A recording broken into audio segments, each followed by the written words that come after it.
กินตำข้าวปุ้นแห้งยั่วๆจ้า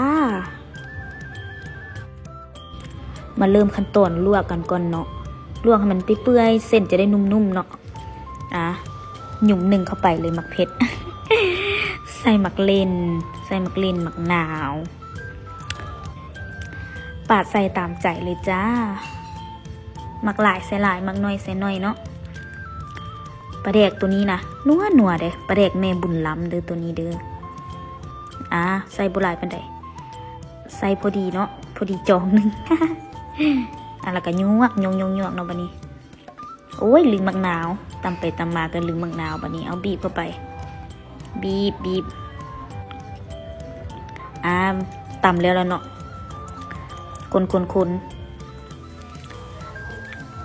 เกี่ยวมาข้าวปุ้นลงไปสาวเลยจ้ะน้ำลายไหลยวกบัดนี้นะเสียดายบ่มีหมึกกรอบใส่เนาะไปซอกซื้ออยู่ตลาดมันมืดก่อนยวก